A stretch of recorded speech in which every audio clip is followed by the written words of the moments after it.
Programang ito ay rated SPG. Striktong patnubay at gabay ng magulang ang kailangan. Maaaring may masiselang tema, lengguwahe, karahasan, sexual, horror o droga na hindi angkop sa mga bata. Dadakipin na ng mga pulis si Morgana matapos mahuli ni Harry at Annalyn na pinapatay si Doc Carlos. Alamin natin. Welcome back sa aking channel, mga kaganapan sa abot kamay na pangarap. Napaka-intense nga ng mga kaganapan sa abot kamay na pangarap.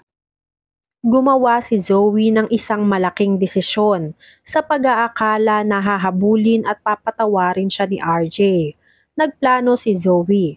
Naisip ni Zoe na mag-resign na sa Apex bilang neurosurgeon residency. Gumawa ng resignation letter si Zoe para ibigay kay RJ. Walang ibang pinagsabihan si Zoe ng plano niya.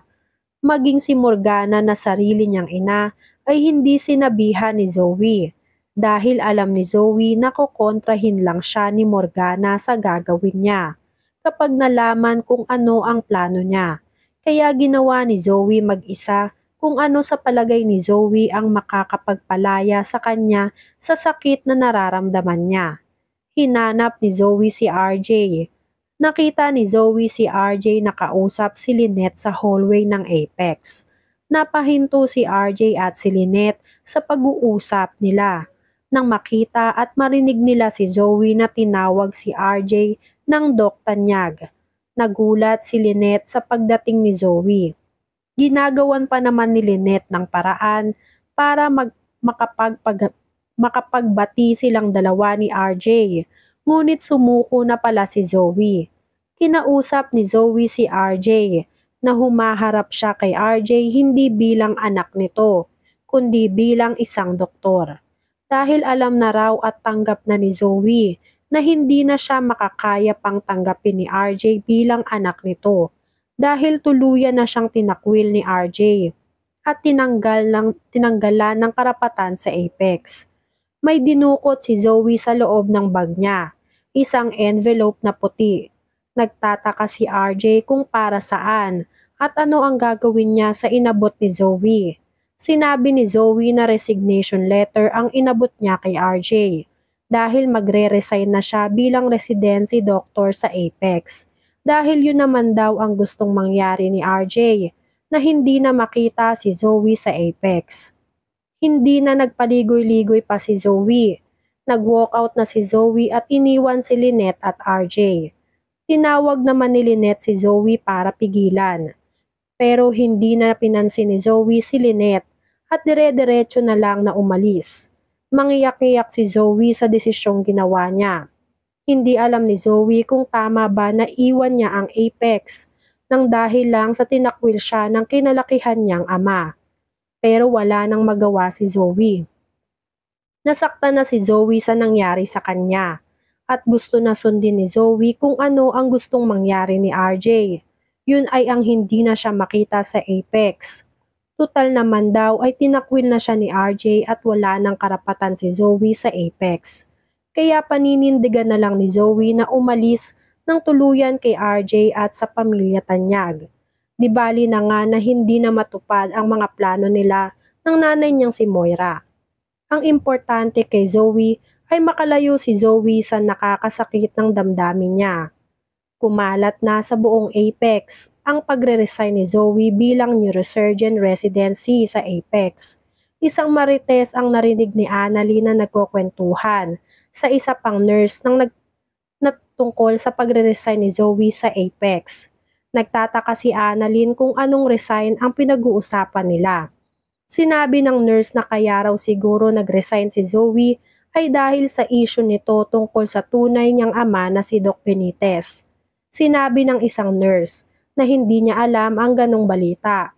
Sinabi ng nurse na narinig lang din niya sa ibang nurse na pinag-uusapan ang tungkol sa pagkatao ni Zoe. Kaya niya nalaman ang chismis. Lumapit si Annalyn at nagtanong sa nurse kung kanino nalaman na nag-resign na si Zoe sa Apex. Sinabi ng nurse na narinig lang niya nang napadaan siya nung oras na nag-uusap si Lynette, RJ at Zoe sa hallway ng Apex.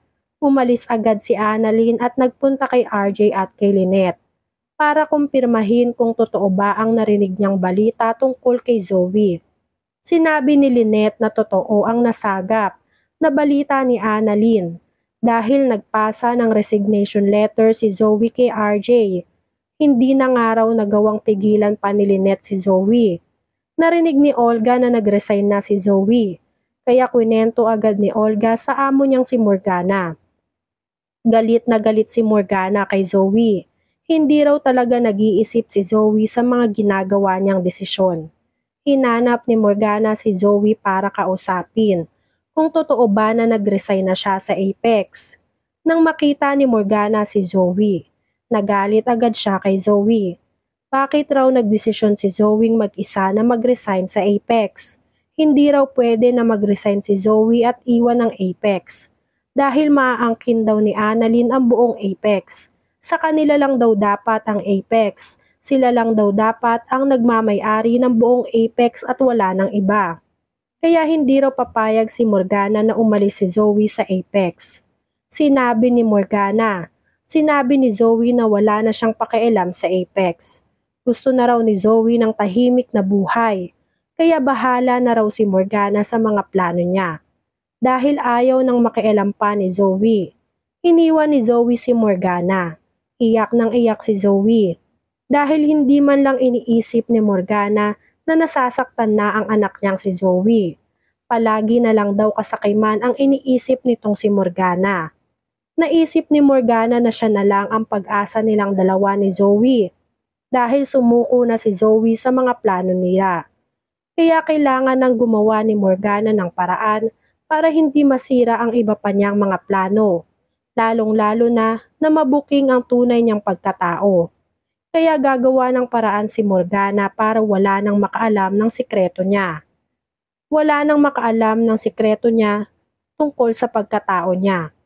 Unang-unang plano ni Morgana na patayin si Doc Carlos bago pa ikanta ang tunay niyang pagkatao.